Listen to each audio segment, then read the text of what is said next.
प्रश्न 2, वेदांग क्या है? पठित अंश के आधार पर किन्हीं दो वेदांगों की विषय वस्तु विस्तार से लिखिए। वैदिक भाषा के पदों की रचना को स्पष्ट करने के लिए वेदांग का विकास हुआ था, जिसका अर्थ होता है वेद की अंग विद्याएं। वेदांग वेदों से संबंधित उपवेद हैं, जो वेदों की व्याख्या और समझ के लिए बनाए गए हैं। ये वेदों के अध्ययन में सहायक होते हैं और उनको सही से समझने में मदद करते हैं। वेदांगों की संख्या 6 होती है। यहाँ दो वेदांगों, व्याकरण और ज्योतिष विद्या, के विषय वस्तु के बारे में विस्तार से वर्णन कर रही हूँ। व्याकरण। व्याकरण वेदांग का एक महत्वपूर्ण अंग है, जो भाषा के व्याकरणिक नियमों का अध्ययन कराता है। इसका मुख्य उद्देश्य वेदों के शब्द और वाक्यों के प्रयोग को समझने में मदद करना है। व्याकरण के अंतर्गत भाषा के विभिन्न पहलुओं का अध्ययन किया जाता है, जैसे कि धातु, क्रिया, संज्ञा, सर्वनाम, विशेषण, क्रिया विशेषण, क्रियापद, अव्यय, संबंध, विभक्ति, वाच्य आदि। संहिताओं का पद पाठ करने वाले लोग ही प्रथम वैयाकरण थे, जिन्होंने पदों के रूप में मंत्रों को रूपांतरित करके व्याकरण का मार्ग प्रशस्त किया। व्याकरण के 5 प्रमुख उद्देश्य बताए गए हैं। 1. वेदों के मूल पदों को समझना। 2. यज्ञ के समय पठित पदों का पाठ करना। 3. प्राचीन उद्धरणों से व्याकरण का महत्व समझना। 4. भाषा शिक्षा के लिए लघुतम साधन होना। 5. भाषागत संदेह का निराकरण। ऐतिहासिक दृष्टि से व्याकरण का सर्वप्रथम पूर्ण ग्रंथ पाणिनि की अष्टाध्यायी है, जिसके 4000 सूत्रों में प्रायः 700 वैदिक भाषा से संबद्ध हैं। वैदिक भाषा की तुलना संस्कृत से करते हुए पाणिनि ने तथाकथित वैदिकी प्रक्रिया के सूत्रों की रचना की थी। पाणिनि के पूर्व भी आपशिली, काश्यप, गार्ग्य, गालव, चाक्रवर्मन, भारद्वाज, शाकटायन, शाकल्य, सेनक तथा स्फोटायन, ये 10 वैयाकरण हो चुके थे, जिनके नाम अष्टाध्यायी में आए हैं। इनके अतिरिक्त अन्य ग्रंथों से 13 वैयाकरणों के नाम प्राप्त होते हैं, जो पाणिनि से पहले हो चुके थे। इनके ग्रंथ अनुपलब्ध हैं। व्याकरण वेदांग का अध्ययन विद्यार्थियों के लिए महत्वपूर्ण है, जिससे वे वाक्यों को समझने में सक्षम होते हैं और सही तरीके से व्यक्त कर सकते हैं।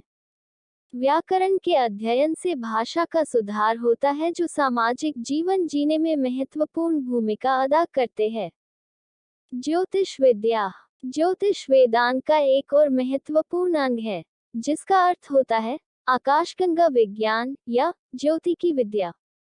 यह विज्ञान ग्रहों, नक्षत्रों, राशियों और उनके आकारों के अध्ययन के माध्यम से समुचित काल जानने की कला है। ज्योतिष विद्या में 4 मुख्य खंड होते हैं: गणित ज्योतिष या अंक ज्योतिष, फलित ज्योतिष, भविष्यफल की पूर्वानुमानी, होरा ज्योतिष, कुंडली में ग्रहों की स्थिति के आधार पर व्यक्ति का विश्लेषण, और संहिता ज्योतिष, विभिन्न प्राकृतिक आपदाओं के लिए उपाय। ज्योतिष विद्या का उद्देश्य व्यक्तियों के जीवन में आने वाली घटनाओं की पूर्वानुमानी करना है, ताकि उन्हें सही निर्णय लेने में मदद मिल सके। यह विद्या व्यक्तिगत, पारिवारिक, व्यावसायिक और सामाजिक परिप्रेक्ष्य से मानव जीवन को प्रभावित करने की कला है। ज्योतिष विद्या के प्रमुख खंड। 1. गणित ज्योतिष या अंक ज्योतिष। ये खंड अंकों के माध्यम से व्यक्तिगत और पारिवारिक जीवन की पूर्वानुमानी करता है। जन्म तिथि और अंकों के आधार पर व्यक्ति के गुण, स्वभाव, भाग्य, स्वास्थ्य, व्यवसाय आदि का विश्लेषण किया जाता है। 2. फलित ज्योतिष। इस खंड में ग्रहों की चाल के आधार पर भविष्यफल की पूर्वानुमानी की जाती है। विभिन्न ग्रहों की स्थिति के आधार पर व्यक्ति के आने वाले समय में होने वाली घटनाओं की पूर्वानुमानी की जाती है। 3. होरा ज्योतिष या कुंडली ज्योतिष। इस खंड में कुंडली द्वारा जन्म के आधार पर व्यक्तिगत और पेशेवर जीवन की जानकारी प्रदान की जाती है। ग्रहों की स्थिति, भाव आदि के आधार पर व्यक्ति का विश्लेषण किया जाता है। 4. संहिता ज्योतिष। इस खंड में विभिन्न प्राकृतिक आपदाओं के उपाय और समाधानों का विवरण दिया जाता है। यह उपाय व्यक्ति को आपदाओं से बचाने और उन्हें प्रभावित करने का प्रबल माध्यम होते हैं। ज्योतिष विद्या का अध्ययन हमें अपने जीवन के विभिन्न पहलुओं को समझने में मदद करता है।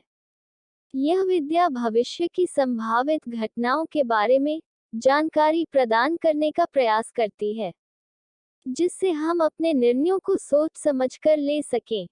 वेदांग वेदों के अध्ययन को सहायक और सरल बनाने के उद्देश्य से बनाए गए हैं। व्याकरण के माध्यम से भाषा के सही और संरचित प्रयोग की महत्वपूर्णता को समझा जाता है, और ज्योतिष विद्या ग्रहों और नक्षत्रों के आधार पर भविष्य की पूर्वानुमानी करने की कला है। ये दोनों वेदांग विद्याएं हमारे जीवन को और भी संरचित बनाने का प्रयास करती हैं, जिससे हम सही निर्णय ले सकें और जीवन को सरल बना सकें।